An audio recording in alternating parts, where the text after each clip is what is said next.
Hello दोस्तों, hello. कैसे हैं आप सब। आज अपन शुरू करेंगे अपना नया टेस्ट बौद्ध धर्म से रिलेटेड। ठीक है, 25 क्वेश्चन मैं इसमें बताऊंगा। इससे पहले के जो टॉपिक है उनसे रिलेटेड मैं 5-6 टेस्ट ऑलरेडी डाल चुका हूं, तो आप मेरे हिस्ट्री एथॉन चैनल पे जाके उसको देख सकते हैं। ठीक है, तो 25 क्वेश्चन मैंने डाले हैं, तो आप एक पेज और पेन ले लें, अपने आंसर खुद लिखें और उसके बाद मेरे आंसर चेक करें कि आप कितने सही बता पाते हैं। मैं हर क्वेश्चन के साथ आंसर और डिटेल बताता हूँ। पहला क्वेश्चन हमारे बौद्ध टेस्ट का कि महायान बौद्ध शाखा में किसको भावी बुद्ध माना गया है। भावी बुद्ध, ठीक है, 2 शाखाएं में बट गया था चौथी बौद्ध संगीति के बाद, हीनयान और महायान। तो आपको बताना है महायान के अंदर बुद्ध निर्वाण के बाद में बुद्ध का जो भविष्य का स्वरूप होगा उसको किस रूप में जाना गया था। तो इसका आंसर है हमारा, आप अपना आंसर लिख लें, मैं आंसर बता देता हूँ, सी, मैत्रेय। मैत्रेय के रूप में इसको मानते थे।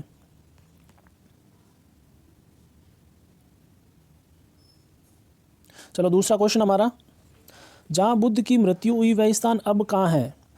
वर्तमान में वो जगह कहाँ है, तो मृत्यु हुई कहाँ थी, कुशीनगर, कुशीनारा। तो ये यूपी में पड़ता है, वर्तमान यूपी के अंदर पड़ता है। तीसरा क्वेश्चन है, किसके अभिलेख से प्रमाणित होता है कि बुद्ध का जन्म लुम्बिनी में हुआ था। लुम्बिनी नेपाल की तराई में पड़ता है। अशोक का अभिलेख, हर्ष का अभिलेख, कनिष्क का अभिलेख या फिर धर्मपाल, किसका था आपको ये बताना है जो ये कहता है कि उनका जन्म यहाँ हुआ था। तो ये है अशोक का अभिलेख। अभिलेख का नाम है रुमेंदई। रुमेंदई अभिलेख है जो इस तराई से मिला है। अपने राज्याभिषेक के 20वें वर्ष जो है अशोक यहाँ गया था धम्म यात्रा पे। धम्म यात्रा जब शुरू करी थी अपने 10वें वर्ष में अशोक ने शुरू करी थी। ये भी क्वेश्चन आता है कब उन्होंने धम्म यात्रा शुरू करी थी, तो अपने राज्याभिषेक के जो 10वां ईयर था उन्होंने धम्म यात्रा शुरू करी थी। सबसे पहला स्थान जो धम्म यात्रा के तहत वो जहाँ यात्रा करने गए वो जगह थी इनकी बोध गया। बोध गया क्यों फेमस है, तो बोध गया के अंदर भगवान बुद्ध को जो है वो ज्ञान प्राप्त हुआ था। और जो 20वां वर्ष है उस 20वें वर्ष में भगवान बुद्ध जो है रुमिंदई गए थे। और यहाँ पे कहते हैं कि टैक्स जो है रुमिंदई के लोगों का वो टैक्स है, अशोक जो है वो उन्होंने टैक्स कम किया था। ठीक है, तो रुमिंदई अभिलेख को आर्थिक अभिलेख के नाम के रूप में भी जाना जाता है। चलते हैं आगे। 4th नंबर का क्वेश्चन है कि कौन सा वो नगर है जो भगवान बुद्ध के जन्म से जुड़ा हुआ नहीं है। बहुत अच्छा क्वेश्चन है, तसल्ली से इसको देखें कि साकेत, चंपा, पाटलिपुत्र, कौशाम्बी। अब हिसाब से देखें तो चारों ही ऐसे जगह हैं वो जुड़ी हुई हैं, पर उसमें एक छोटा सा लॉजिक है, आया हुआ क्वेश्चन है, मैंने खुद नहीं बनाया, तो इसलिए मैंने ये क्वेश्चन डाला था कि जब अपन देखते हैं तो बड़ा कंफ्यूज होते हैं कि यार ये जगह तो चारों ही थी। लेकिन आप ट्रिक देखें इसका आंसर मैं बताता हूँ, सी। क्योंकि भगवान बुद्ध राजगृह तो गए थे, ठीक है, लेकिन पाटलिपुत्र का जैसा उस टाइम कुछ था नहीं, इसलिए ये आंसर हो जाएगा गलत। पाटलिपुत्र बाद की बात है। ठीक है, तो मैं एक नाम बोल रहा हूँ वो आप लिख लें कि कौन कौन सी जगह जो भगवान बुद्ध से जुड़ी हुई थी। वाराणसी, राजगृह, कौशाम्बी, श्रावस्ती, वैशाली, चंपा, मिथिला, अयोध्या, तक्षशिला, उज्जैन और मथुरा। ठीक है, तो ये इतनी जगह हैं जो सीधी सीधी जुड़ी हुई हैं। ये अगर आप याद रख सकते हैं तो बहुत अच्छी बात है, वरना बुद्ध का टॉपिक पढ़ेंगे तो वैसे याद हो जाती है। 5वां क्वेश्चन है, गौतम बुद्ध की माँ किस वंश की थी। गौतम बुद्ध की माँ के बारे में बताना है, उनका वंश बताना है। तो आपको पता है कि 563 ये BC के अंदर भगवान बुद्ध का जन्म रुमिंदई नेपाल की तराई के अंदर जगह पड़ती है वहाँ हुआ था, लुम्बिनी के अंदर। और 483 के BC के अंदर कुशीनगर में भगवान बुद्ध ने निर्वाण प्राप्त करा था, यानी कि उनकी मृत्यु हुई थी। आपको ये बताना है इनकी मम्मी जी है उनका वंश। तो पहले इनका खुद का वंश देखते हैं अपन। इनके पिता थे सुदोधन, और सुदोधन जो है वो शाक्य गण था, उसके प्रधान थे। और इस शाक्य वंश के होने के कारण जो भगवान बुद्ध है उनका वो शाक्य मुनि भी कहते हैं। उनकी जो मम्मी है महामाया, उनका वंश जो है ये कोल्य वंश था। वैसे इनका कहते हैं कि 7 दिन के जब बुद्ध थे तो इनकी मम्मी एक्सपायर हो गई थी, तो इनकी महामाया या मौसी कह सकते हैं, प्रजापति गौतमी, उन्होंने इनका लालन पालन किया था। और इनकी मम्मी जो है वो महामाया नाम था, वो कोल्य गणराज्य से संबंधित थे। नेक्स्ट, निम्न में से कौन सी विशेषताएं महायान बौद्ध मत की है। महायान मैंने बताया था चौथी बौद्ध संगीति के अंदर बौद्ध धर्म जो है 2 भागों में बढ़ जाता है, हीनयान और महायान। ठीक है, तो आपको ये बताना है कि जो महायान है उसमें से इसकी विशेषताएं कौन कौन सी हैं। बुद्ध को देवत्वारोपण, यानी कि बुद्ध में देवत्वारोपण मतलब यानी कि इसका मतलब ये होता है कि बुद्ध को देवता के रूप में माना था क्या, हाँ माना था। बोधिसत्व के पथ पर चलना और मूर्ति उपासना और अनुष्ठान। अब आप देखें इसमें से कौन कौन सा सही है, आप अपने हिसाब से आंसर बताएं, फिर मैं इसका आंसर बताता हूँ तो बोधिसत्व के पथ पर चलने का मतलब ये होता है कि बोधिसत्व वो चीज़ है जब आपको बिल्कुल ज्ञान व्यान प्राप्त हो गया और आप सामान्य इंसान से बहुत ऊपर बैठ गए हो, तो उसके पथ पर चलने का मतलब आपको ज्ञान प्राप्त हो गया तो आप अपने निर्वाण की ओर जा सकते हैं। जबकि हीनयान ये मानते हैं कि आपको अगर ज्ञान प्राप्त हो गया है तो आप दूसरों में ज्ञान बांटें, ना कि निर्वाण की ओर जाएं। जबकि महायान कहते हैं कि आपने प्राप्त कर लिया, आप अपने रास्ते जा सकते हो। तो ये दूसरा भी ऑप्शन सही है। तीसरा, मूर्ति उपासना और अनुष्ठान, तो बिल्कुल भगवान बुद्ध की मूर्ति के रूप में पूजा महायानों ने शुरू करी थी, हीनयान इनकी मूर्ति पूजा नहीं करते थे। ठीक है, तो इसका जो डी ऑप्शन है ये तीनों ही सही है, डी आंसर हो जाएगा इसका। चलते हैं आगे। बुद्ध के महापरिनिर्वाण के बाद पहली बौद्ध संगीति कहाँ हुई? महापरिनिर्वाण, ये वर्ड आपको ध्यान रखना है कि कौन सी। बुद्ध के जीवन की घटनाओं के नाम दे रखे हैं अच्छे, जैसे गृह त्याग दिया, एक तो उनकी घटनाओं के नाम, और एक उनके प्रतीक के रूप में जैसे घोड़ा है, ऋषभ है, ये हाथी है, ये सब उनके दिए। मैं वीडियो के एंड में आपको वो सब बता दूंगा क्योंकि उनसे जुड़े हुए क्वेश्चन बीच में मैंने डाले हैं। तो अभी मैं सारा यही बता दूंगा तो फिर क्वेश्चन पहले ही पता चल जाएंगे आपको। तो महापरिनिर्वाण वो घटना थी जब बुद्ध ने जो है वो अपना शरीर त्याग दिया था, तो उसको कहते हैं। और वो हुई थी 483 BC में कुशीनगर में। ये मैंने थोड़ी देर पहले बताया आपको। अब ये बताना कि इसके बाद में पहली बौद्ध संगीति कब हुई थी। इसके बाद की पहली कहें या बौद्ध के जन्म की पहली बौद्ध संगीति कहें, तो ये पहली थी। अजातशत्रु जैन धर्म से संबंधित थे, ध्यान रखना, जैन धर्म को मानने वाला था अजातशत्रु। लेकिन इस मृत्यु के लगभग 7-8 माह बाद इन्होंने बौद्ध संगीति करवाई। ठीक है, और बाद में बुद्ध को भी मानने लगे थे, लेकिन धर्म जैन था। कहाँ करवाई थी? तो ये आपको चारों बौद्ध संगीति की जगह पता होनी चाहिए। किस राजा ने करवाई थी, किसके संरक्षण में हुई और कौन उसका अध्यक्ष था, और कुछ विशेष बातें। बस छोटा सा टॉपिक है, हर बार एक क्वेश्चन आपको मिलेगा। चलो, अपने को बताना है कि कहाँ थी। तो ये राजगृह में थी। ठीक है, राजगृह के अंदर अजातशत्रु की अध्यक्षता में पहली बौद्ध संगीति हुई थी। इससे ज़्यादा डिटेल मैं नहीं बताऊंगा, लास्ट में बताऊंगा क्योंकि बीच में क्वेश्चन डाले हैं मैंने। तो इसका आंसर आपका हो जाएगा ए। चलते हैं आगे। निम्न में से कौन से शासक ने बौद्ध मत के विस्तार में योगदान नहीं दिया? यानी कि हर्ष, कनिष्क, अशोक और पुष्यमित्र में से कौन ऐसा है जो बुद्ध के धर्म विस्तार में साथ नहीं देता है? तो हर्ष आपको पता है कि बहुत संगीतियाँ करवाई थी, संगीति नहीं, वो क्या कहते हैं, सम्मेलन करवाया था। हर 5वें वर्ष में जो है प्रयाग में करवाता था, हर 1 साल के अंदर धर्मसभा बुलाता था। हैंसांग जो है 6th महासभा में शामिल हुआ था। तो ये बिल्कुल पहले शिव भगवान को मानता था हर्ष। लेकिन जब बंगाल के शासक ने बौद्ध गया का जो वृक्ष है, बौद्ध वृक्ष, उसको काट के नदी में बहा दिया, तो फिर इनका मन उतर गया शिव धर्म से और ये बौद्ध धर्म में चले गए। कनिष्क चौथी बौद्ध संगीति करवाएंगे, बौद्ध धर्म से रिलेटेड थे। अशोक पूरा बौद्ध धर्म को अगर सबसे ज़्यादा विस्तारित किया तो वो अशोक ही हैं।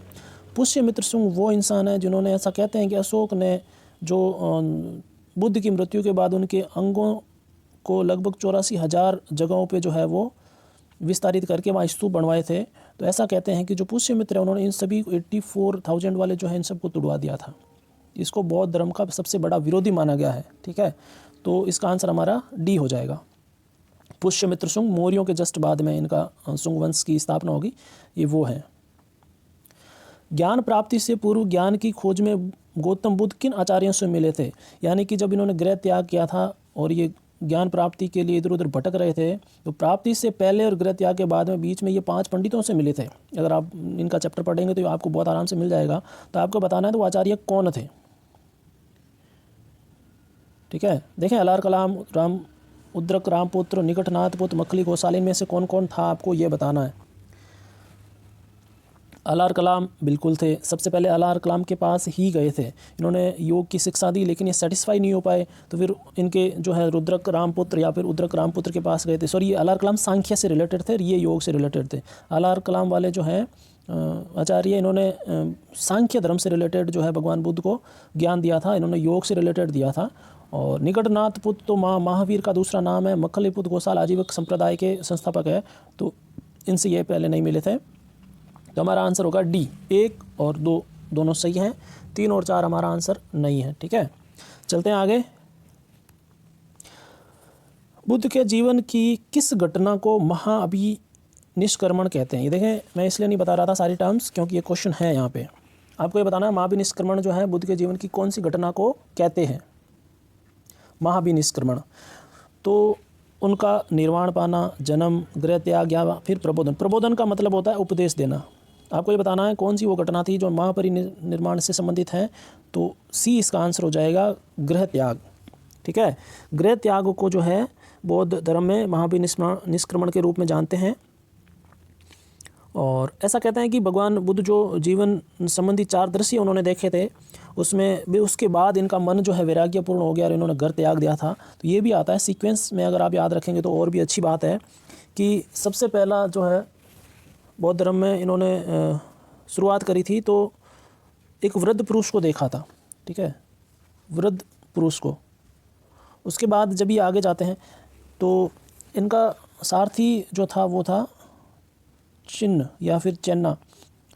इनके साथ ये जाते हैं तो सबसे पहले इन्होंने एक वृद्ध व्यक्ति देखा, और उसके बाद एक रोगी को देखा, फिर तीसरा मृत शरीर, और चौथा था एक सन्यासी।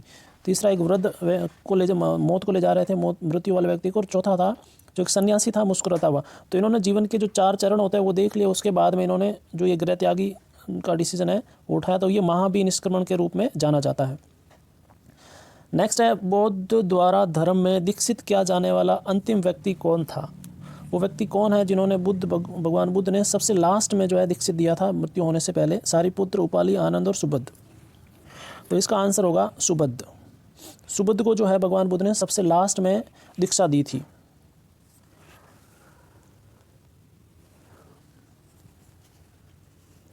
इसके बारे में बताएं कि जब 80 साल की उम्र के हो गए थे भगवान बुद्ध, तब इन्होंने निर्वाण प्राप्ति करी थी। और ये हिरण्यवती जो नदी थी उसको पार करके, ऐसा कहते हैं जब ये गए और ज़्यादा दूर नहीं जा सके तो एक जगह ये रुक गए और वहाँ भोजन किया था, और उनको अतिसार की एक बीमारी हो गई थी जिसकी वजह से ये एक्सपायर हो गए थे। तो लास्ट में इनके साथ में जो था वो सुबुद्ध, उनको ये उपदेश दिया था। और वृद्धावस्था में इन्होंने आनंद से कहा था कि आओ मेरे लिए उत्तर की ओर सिर करके मंच तैयार करो, मैं क्लात हूँ, लेटूंगा। मतलब वो थक गए हैं, ठीक नहीं थे, और ये जो शब्द है लास्ट में वो आनंद को कहे थे। लेकिन इन्होंने जो लास्ट वाला उपदेश दिया था वो सुबुद्ध को दिया था।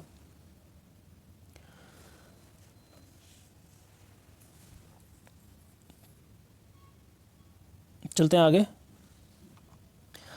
भारतीय कला में बुद्ध के जीवन की किस घटना का चित्रण मृग सहित चक्र द्वारा हुआ है? मृग सहित चक्र यानी कि हिरण के साथ ऐसे चक्र बना रखा है, वो कौन सी घटना को जो है साबित करता है? भगवान बुद्ध की वो कौन सी घटना है जिसको मृग सहित चक्र में दिखाया गया है?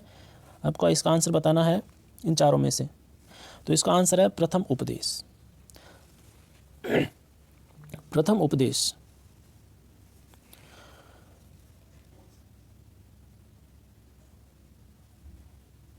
ठीक है, तो चलते हैं इस आगे। इसका आंसर सी रखना है आपको, मृग सहित चक्र, यानी कि चीज़ों इन्होंने जो उपदेश दिए हैं वो चारों ओर जो फैलाने हैं, शुरुआत यहाँ से कर रही। तो जब उपदेश देने शुरू कर दिए तो इसकी जो तेज प्रभाव है उसको चारों तरफ इनको फैलाना है, तो इस रूप में इसको दिखाया गया है, इसलिए इसको मृग सहित चक्र के रूप में आया हुआ क्वेश्चन है। इसका आंसर सी माना गया है, प्रथम उपदेश। नेक्स्ट है 30 नंबर।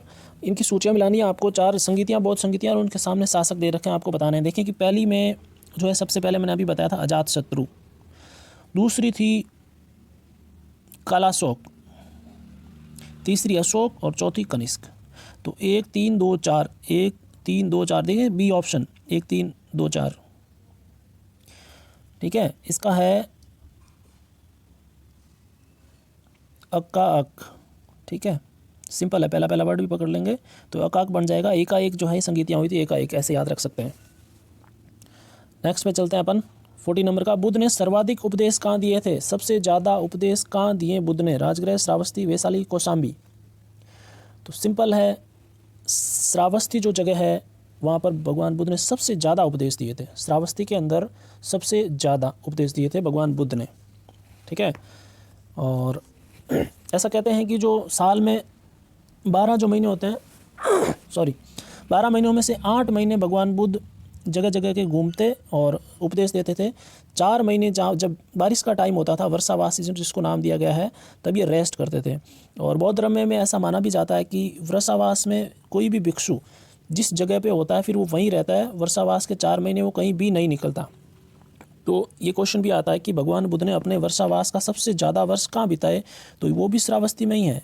लगभग 21 वर्षावास जो है भगवान बुद्ध ने वो श्रावस्ती में बिताए थे सबसे ज़्यादा, और उपदेश भी सबसे ज़्यादा जो है वो यहीं दिए थे। और एक और चीज़ कि बौद्ध धर्म के अंदर डाकू, चोर, लुटेरे, गलत काम करने वाले, चोरी करने वाले तो जितने भी लोग थे उनकी एंट्री नहीं थी। एक अपवाद मिलेगा आपको, वो है अंगुली माल नामक एक डाकू था। अंगुली माल, ये एक डाकू था। इसको भगवान बुद्ध ने जो है वो उपदेश दिए थे, क्योंकि एक पुरोहित के बेटे थे और गलत रास्ते चले गए थे, इसलिए इनको दिया था उपदेश। तो एकमात्र डाकू जिनको भगवान बुद्ध ने उपदेश दिए थे और एंट्री करवाई अपने संघ में, इसके अलावा भगवान बौद्ध संघ के अंदर एंट्री बंद थी डाकुओं की। तो ये भी श्रावस्ती से रिलेटेड थे। कौशल राज्य की राजधानी श्रावस्ती, ठीक है। कौशल अगर आंसर आता है तो अगर चारों में श्रावस्ती ना और कौशल मिल जाए तो भी ध्यान रखना, आपको राजधानियाँ भी पता होनी चाहिए। बुद्ध के उपदेश किस से संबंधित थे, यानी कि आत्मा संबंधी विवाद, धार्मिक कर्मकांड, ब्रह्मचर्य, आचरण की शुद्धता और पवित्रता। भगवान जो बुद्ध उपदेश देते थे उसका सब्जेक्ट क्या होता था, तो सिंपल सी बात है कि वो आचरण की शुद्धता और पवित्रता की बात करते हैं। भगवान बुद्ध अपने उपदेशों में आचरण की शुद्धता और पवित्रता की बात करते हैं। डिटेल में बता ही चुका हूँ। 563 में भगवान बुद्ध जो है वो जन्म हुआ था, 563 में लुम्बिनी में। और इनका जो असली नाम है वो सिद्धार्थ था। बचपन इनका नाम सिद्धार्थ था।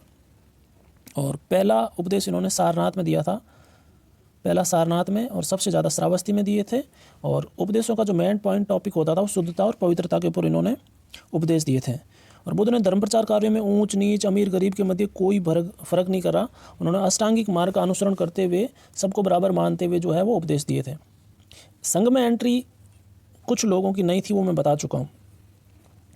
अगला क्वेश्चन है, बुद्ध ने बोध गया में 2 बंजारों को उपदेश दिया था। बिल्कुल दिया था। अब ये भी क्वेश्चन बनता है कि 2 बंजारों को उपदेश कहाँ दिया था, तो बोध गया में ही दिया था। और वो उन बंजारों का नाम बताना है आपको, तपसु, शुल्क, मलिक, देवदास। मलिक और तपसु और शुल्क और देवदास। अब आपको इसका नाम बताना है, तो इसका नाम मलिक और तपस्सु है, ठीक है। बोध गया के अंदर भगवान बुद्ध ने 2 बंजारों को भी दिया था, क्योंकि ऊंच नीच जैसा सिस्टम नहीं था। वो शूद्रों को भी शामिल करते थे, ब्राह्मणों को भी शामिल कराया, क्षत्रियों को भी, बंजारों को भी। बस जो चोरी करता हो, डाका डालता हो, और जो चोरी, डाका, गलत तरीके का काम जितने भी होते हैं अपराध बोध वाले, उनको एंट्री नहीं थी बस संघ में। एकमात्र अपवाद इससे पहले वाला, वो आपको ध्यान रखना है। चलते हैं आगे। पहला उपदेश ये मैं बता चुका हूँ, आप इसका आंसर देख लें, सारनाथ है। पहला उपदेश कहाँ दिया था भगवान बुद्ध ने? बौद्ध संघ में प्रवेश पाने वाली पहली स्त्री कौन थी? अभी थोड़े टाइम पहले यूजीसी नेट का जो पेपर हुआ था उसमें भी एक क्वेश्चन आया था। जैन यूजीसी नेट का जो एग्ज़ाम हुआ था हिस्ट्री का, उसमें जैन संघ में जो प्रवेश पाने वाली पहली स्त्री का नाम पूछा था, चंद्रना, जिसका आंसर था, ठीक है। तो इसमें आपको ये बताना है कि बौद्ध धर्म में जो पहली महिला थी उसका नाम बताना है, कौन वो महिला थी जिसको बौद्ध संघ में सबसे पहले एंट्री दी गई। आम्रपाली, माया देवी, गौतमी प्रजापति, यशोधरा। तो इसका आंसर है गौतमी प्रजापति। आनंद के कहने पे भगवान बुद्ध ने गौतमी को जो है, गौतमी प्रजापति को एंट्री दी थी। सबसे पहली महिला बौद्ध धर्म में, बौद्ध संघ में एंट्री पाने वाली गौतमी प्रजापति थी सबसे पहली। बुद्ध द्वारा भिक्षुणी संघ की स्थापना कहाँ की गई? अब भिक्षुणी संघ की स्थापना भी तभी होगी जब कोई भिक्षुणियों की एंट्री होगी, इसलिए मैंने डिटेल में पीछे नहीं बताया। अब ये तो पता चल गया गौतमी प्रजापति को जो है उनको एंट्री दी थी, तो पर वो कौन सी जगह दी थी और उनके लिए संघ कहाँ बनाया गया था, आपको ये बताना है। कपिलवस्तु, राजगृह, वैशाली, श्रावस्ती, कौन सी वो जगह थी? तो वैशाली के अंदर इन्होंने, भगवान बुद्ध ने भिक्षुणी संघ की स्थापना करी थी। उस संघ में केवल भिक्षुणियाँ एंट्री लेती थी, तो वो जगह थी वैशाली के अंदर, ठीक है। अब पिछले वाले क्वेश्चन में मैंने ज़्यादा डिटेल में इसलिए नहीं बताया था कि इसका आंसर इस आगे में भी ऐड हो रहा था। मैं थोड़ा सा डिटेल बता देता हूँ इनकी। महात्मा बुद्ध ने सबसे पहले एक नारी समाज को भिक्षु धर्म में दीक्षित करने के विरुद्ध शुरू में, लेकिन कपिलवस्तु में अपनी जो विमाता है, विमाता का मतलब उनकी माता तो माँ माया थी, लेकिन उनका जो पालन पोषण है इनकी मौसी माँ माया प्रजापति गौतमी ने किया, और भिक्षुणी बनने के प्रस्ताव को इन्होंने ठुकरा दिया था। जो गौतमी ने बहुत बार बोला था बुद्ध को कि मुझे भी जो है बौद्ध संघ को ज्वाइन करना है, मैं भी धर्म में हेल्प कराना चाहती हूँ, बौद्ध धर्म के विस्तार वगैरह में। इन्होंने साफ मना कर दिया कि औरतों का काम नहीं है, वैसे भेदभाव ऊंच नीच नहीं करते थे, लेकिन फिर भी ये महिलाओं को एंट्री देने के विरुद्ध थे। कारण वही जानते हैं क्यों, पर इन्होंने साफ मना कर दिया था कि औरतें संघ में शामिल नहीं हो सकती। इसके बाद ये वैशाली से लौट गए थे, किंतु कुछ टाइम बाद गौतमी ने फिर से बहुत सारी औरतों को इकट्ठा करा और सर मुंडवा दिया और कासाय वस्त्र पहनकर जो है तथागत इनका नाम था, बुद्ध का दूसरा नाम तथागत। जब ज्ञान प्राप्ति हो गई थी तो बुद्ध को तथागत कहने लग गए थे और उनके पीछे पीछे पीछे पीछे हर जगह चले जाती थी औरतों को लेके और बार बार बोलती थी कि हमें जो है ज्वाइन करना है संघ। फिर वैशाली तक आते आते उनके पैर सूज गए और उनके वस्त्र गंदे हो गए थे और आंखों में से आंसू बह रहे थे। ये देखकर जो आनंद, जो इनका प्रिय शिष्य था बुद्ध का, उससे रहा न गया और उन्होंने बुद्ध से प्रार्थना करी कि मैंने अभी तक आपसे कुछ ऐसा मांगा नहीं है, पर मेरी एक इच्छा है कि आप इनकी भिक्षुणियों की एंट्री करवा दो आप। तो आनंद के कहने पे ही भगवान बुद्ध ने जो कुछ शर्तें रखी, वो कुल टोटल 8 शर्त थी भिक्षुणियों की। वो 8 शर्त अगर वो मान लेती हैं तो फिर जो महिला है वो भिक्षुणी संघ में एंट्री ले सकती थी। तो फिर इन्होंने वैशाली के अंदर वो संघ बनाया और सबसे पहले गौतमी को जो है वो एंट्री दी थी। और आनंद ने के कहने पे जब बुद्ध ने जब इनको एंट्री दी तो फिर एक घोषणा भी करी कि आनंद, अब विशुद्ध धर्म जो हमारा है मात्र 500 वर्ष तक ही स्थिर रह पाएगा, उसके बाद बौद्ध धर्म में विशुद्धता नहीं रहेगी। खैर जो भी है, तो आपको ध्यान रखना है कि भिक्षुणी संघ की स्थापना कहाँ करी थी? वैशाली में। सबसे पहली जो बौद्ध नारी थी वो कौन थी संघ में प्रवेश लेने वाली? अब एक बौद्ध धर्म में पति मोक्ष या पाति मोक्ष से क्या मतलब है, वो क्या चीज़ होती है? महायान बौद्ध का मत का विवरण करता है या फिर हीनयान बौद्ध मत का विवरण है या फिर संघ के नियम है या फिर मिनांडर के प्रश्न हैं? क्या चीज़ है ये? तो संघ के जो है वो नियम हुआ करते थे और 1 महीने के अंदर 2 बार इनका पठन पाठन किया जाता था। तो सी इसका आंसर हो जाएगा कि पाथिमोक्ष जो है बौद्ध धर्म के अंदर अनुशासन संबंधी कुछ विधि निषेध और उनको भंग करने के बाद में जो प्रायश्चित किए जाते थे वो क्या क्या थे, उनसे रिलेटेड ये सारी पाथिमोक्ष होती है। और सबसे ज़्यादा महत्व कहते हैं कि पातिमोक्ष का है भगवान बुद्ध के धर्म में। चलते हैं आगे। प्रथम शताब्दी ईस्वी में किस भारतीय बौद्ध भिक्षु को चीन भेजा गया था? अब देखें कि बौद्ध भिक्षु को चीन बहुत बार भेजा गया, बौद्ध लोगों को। प्रथम शताब्दी की बात है और इन चारों में से आपको बताना है। इसका आंसर है नागार्जुन। नागार्जुन जो है वो चीन गए थे बौद्ध धर्म के विस्तार के लिए। देखें कि महायान शाखा से जुड़े हुए थे और उन्होंने महायान शाखा से संबंधित जो है वो विचार आगे बढ़ाए और महायान के बाद में भी इन्होंने एक शून्यवाद जो है धारा शुरू करी थी।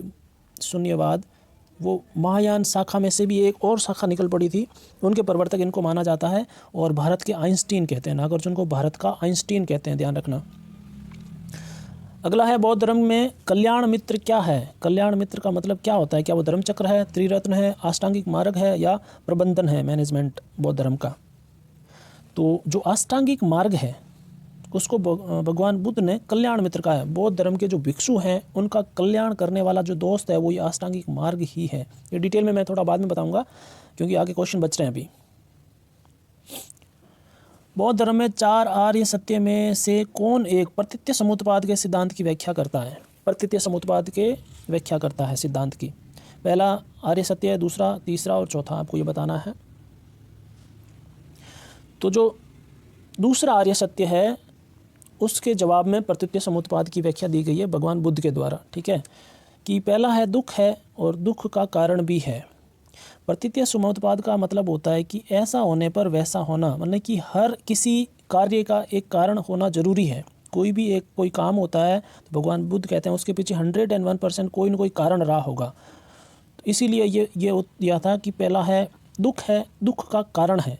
भगवान बुद्ध को द्वादश निदान चक्र इसमें देते हैं चौथे में, दुख कारण के लिए। तो दुख का सबसे मेन कारण जो है वो अविद्या को मानते हैं। बहुत सारी जगह तृष्णा भी मिलता है।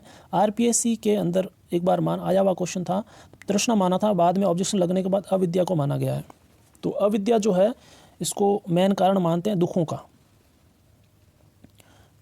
अगला है थर्ड बौद्ध संगीति किसकी अध्यक्षता में हुई थी?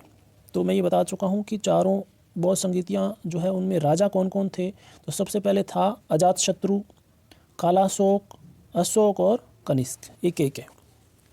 अब आपको ये बताने हैं कि तीसरी बौद्ध संगीति का अध्यक्ष कौन था? अश्वघोष, वासुमित्र, माँ कश्यप और मोगलीपुत्तिस। तो तीसरी अशोक के टाइम में हुई थी। अब वही कहाँ थी तो वो मैं बाद में बताऊंगा। अगला क्वेश्चन है उससे रिलेटेड इसका अध्यक्ष जो है मोगलीपुत्तिस था। ठीक है, मोगलीपुत्तिस। ये देखें, लास्ट क्वेश्चन है, 4 स्थलें जहाँ बौद्ध संगीतियाँ हुई थी उनका क्रम बताना है आपको कि कौन सी कहाँ पे हुई थी। तो सबसे पहली हुई थी राजगृह के अंदर, फिर हुई थी वैशाली के अंदर, फिर पाटलिपुत्र में और फिर कुंडलवन में। RVPK। ठीक है, RVPK इसका हो जाएगा, यानी कि 2 1 4 3, सी ऑप्शन सही हो जाएगा। RVPK ये वो सीरीज है जिस लाइन के अंदर ये हुई थी। देखें कि पहला जो है अजातशत्रु और कालाशोक, अशोक और कनिष्क। तो जगह की बात करें तो RVPK यानी कि राजगृह, वैशाली, पाटलिपुत्र, कुंडलवन, कश्मीर में।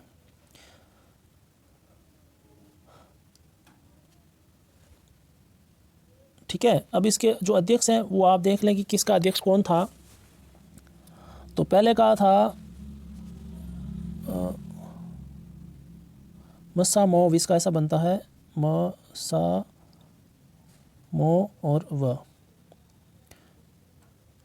ये मुझे याद नहीं आ रहा, मैं बाद में बता दूंगा।